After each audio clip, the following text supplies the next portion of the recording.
Crime alert, डरना नहीं, मिटाना है।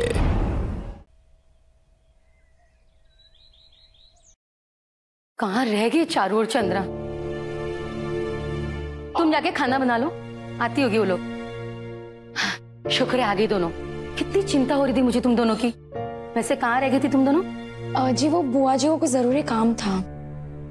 अच्छा चलो अच्छा, अब तुम दोनों का बाहर जाने का सिलसिला खत्म। मतलब ये कि तुम दोनों ने अपनी मनमर्जी तो कर ली ना। 12वीं की परीक्षा देके अब थोड़ा बहुत घर में रहकर घर का कामकाज सीख लो। शादी के बाद यही तो काम आएगा बेटा। क्यों माँ, हम क्या घर के काम के लिए बने हैं? नहीं माँ, मुझे ऐसी जिंदगी नहीं जीनी। मुझे तो आगे पढ़ना है, IAS बनना है। मेरे सामने कह दिया ठीक है, पर अपने बाबा के सामने मत कहना। क्या नहीं कहना?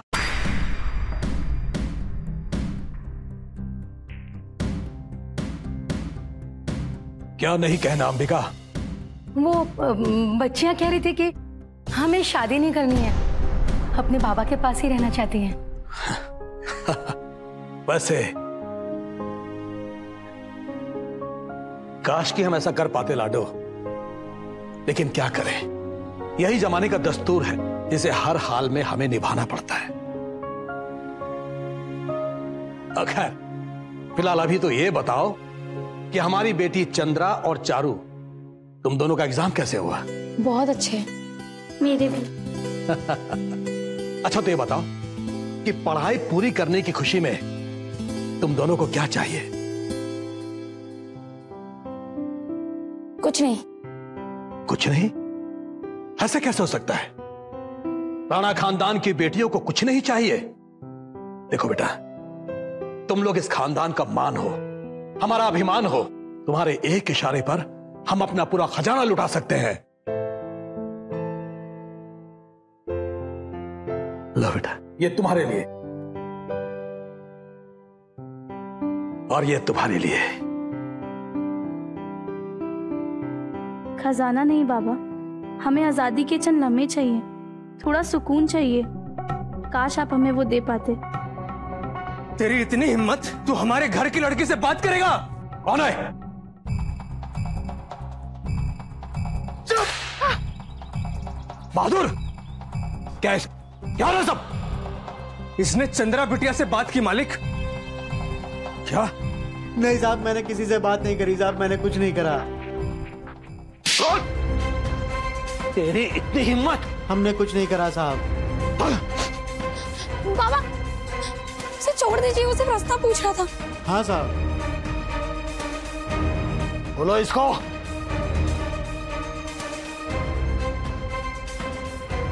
रहन सरकार, मैंने कुछ नहीं करा। हमने आज के बाद अगर हमारे घर की लड़कियों की तरफ आंख उठाकर देखने की भी कोशिश की ना, तो जान ले लूंगा तेरी।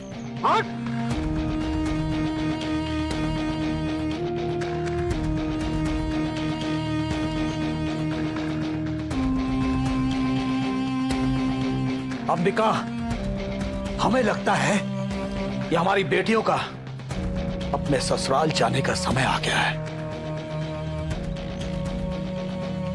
हमारे कुलगुरु से कहो कि हमारे आन बान सम्मान के हिसाब से इनके लिए वर्ड ढूंढे। हम इसी साल इन्हें विदा कर देंगे। और हाँ, उनसे कहना कि पहले चंद्रा का विवाह होगा, क्योंकि वो चारू से साल भर बड़ी जो है। हम जाएं बाबा? हाँ जाओ। देखा अंबिका, ये होती है परवरिश। इधर हमने उनके विवाह की बात शुरू की और दोनों ने सर झुकाकर हमारे फैसले को मान दिया। यही निशानी होती है खानदानी लड़कियों की। हमें अभिमान है हमारी बेटियों पर।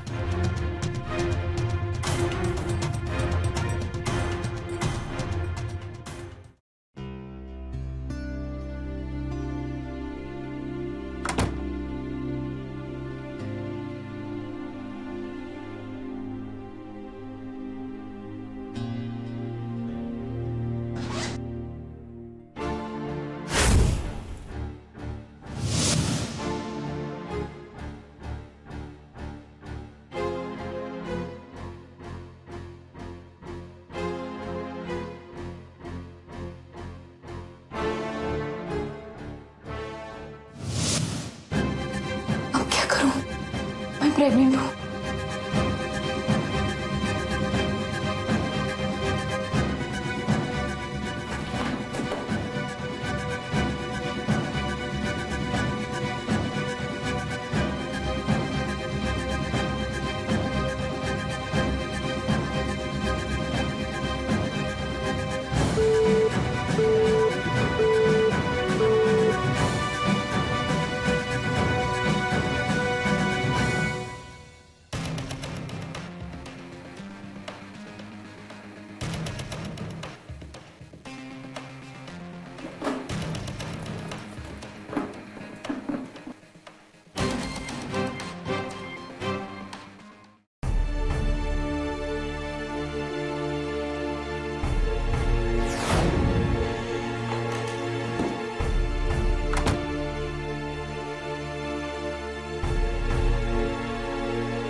चारू, चारू, चारू। अरे वो तो अभी अभी मंदिर गई है ईश्वर को धन्यवाद देने। चारू और मंदिर? वैसे क्यों पूछ रही हो? कुछ काम था क्या? बुआ जी, वो मुझे भी मंदिर जाना था। दी रुको, मैं भी चलूंगा आपके साथ मंदिर। नहीं, आप घर पे रहोगे। नहीं, मुझे भी चलना है मंदिर आपके साथ। अरे ले जाओ ना, बेचारा इतने प्यार से बोल रहा है। ताकि इसको होमवर्क ना करना पड़े, और इसकी ट्यूशन का भी टाइम हो गया है। जाओ, मैं आपसे करती हूँ, मैं आपसे बात नहीं करूंगा। लेकिन मैं तो अपने प्यारे भाई से बात करूंगी और उसके लिए आइसक्रीम भी लेकर आऊंगी। लेकिन उससे पहले आपको अपना होमवर्क करना होगा, ठीक है? आप इसे बैठकर पढ़ाइए बुआ, मैं मंदिर जाके आती हूँ, कहीं चारू निकल ना जाए। ठीक है, लेकिन ध्यान से जाना। हाँ बुआ जी। चलो।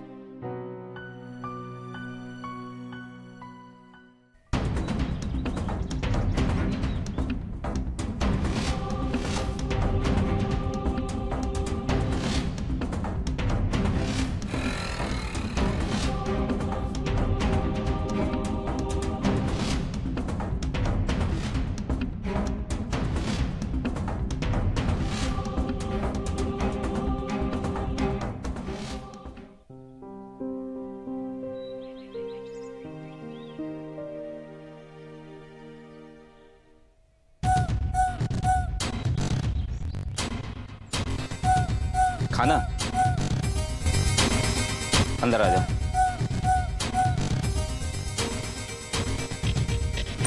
आजा, आजा, अंदर आना। खाना? खाना मिलेगा ना? अरे अंदर आना।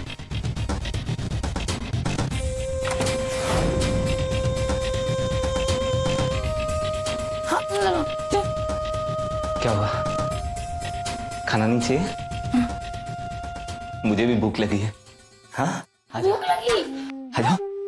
अरे चले, नखरे बंद कर। पहले मैं अपनी भूख तो मिटा लूं।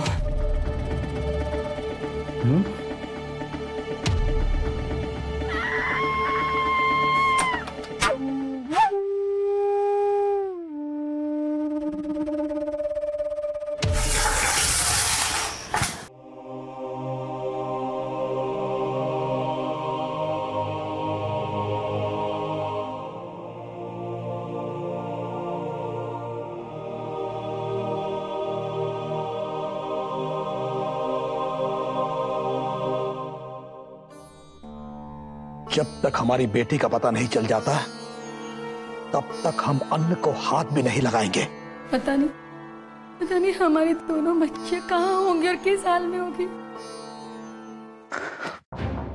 वो तो हम पता करेंगे ही, लेकिन उससे पहले हमें ये पता लगाना है कि बिना किसी सुरक्षा के राणा खानदान की बेटियां राणा निवास से बाहर गई कैसे?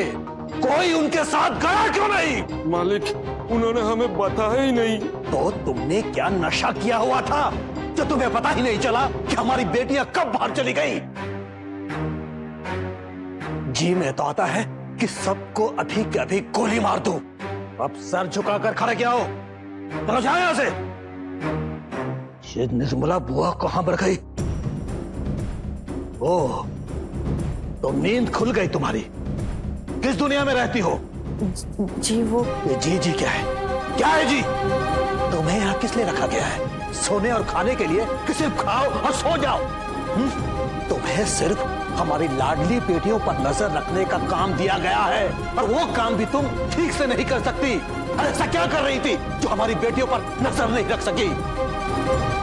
जी वो बहजी कल रात से चिंटू बाबा को अचानक जैसे सन्निपात सा हो गया है, अजीब बड़बड़ कर रहा था। बस चारू दीदी, चंद्रा दीदी यही बोल रहा है, और तो और उसका बुखार कम होने का नाम ही नहीं ले रहा है। अब कैसा चिंटू, कैसा है अब ठीक है, दवाइयाँ देके सुलाया है। अंबिका, तुमने हमको ये सब पहले क्यों नहीं बताया? आप पहले इतने परेशान थे अपनी बच्चियों को लेकर, उस पर परेशान था। अरे तुम्हें पता नहीं है कि चिंटू हमारे घर का चिराग है, चिराग है हमारे घर का।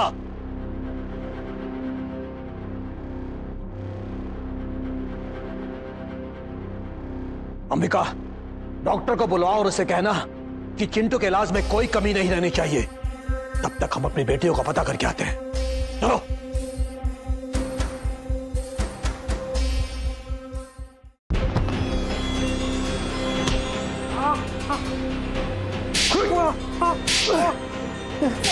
राणा सरकार, प्लीज मेरे भाई को छोड़ दीजिए, उसने कुछ भी नहीं किया, वो बेकसूर है। बेकसूर नहीं है ये, बल्कि कसूरवार है, और इसके साथ साथ तुम भी कसूरवार हो, क्योंकि तुमने हमारा भरोसा तोड़ा है, विश्वासघात किया हमारे साथ। हमने अपने घर की मान मर्यादा, अपनी बेटियों को यहाँ कला सीखने के लिए भेजा था, और तुम लोगों ने उन्हें माँ बाप और खानदान के मुंह पर कालिक पोतना सिखा दिया। हाँ? हमारे घर से भागकर हमारी बेटियों ने राणा खानदान के माथे पर कलंक का टीका लगा दिया। नहीं सरकार, हम तो ऐसे सपने में भी नहीं सोच सकते। सिर्फ सोच सकते नहीं, बल्कि तुम भाई बहन ने मिलकर कर दिखाया। पूछो इससे, पूछो यहां से जाने से पहले ये हमारी बेटियों से क्यों मिला था, पूछो इससे। बता, जल्दी बता, वरना तेरी जान ले लेंगे। चारू कहाँ है? और तू चंद्रा बिटिया से क्यों मिला था? बता, बता, वरना तेरी बहन का भी हम यही हाल करेंगे। बता। नहीं नहीं नहीं नहीं, मेरी बहन को कुछ मत कीजिए। क्या मेरी बहन को? दीदी, दीदी ये लोग। बता, बता राणा सरकार को क्यों मिला था तू उनसे, वरना मैं खुद उनसे कहूंगी तेरी जान ले ले। सरकार, मारिए इसको, मैं उफ तक नहीं करूंगी। मैं बताता हूँ, मैं बताता हूँ, मैं सब कुछ सच सच बताता हूँ।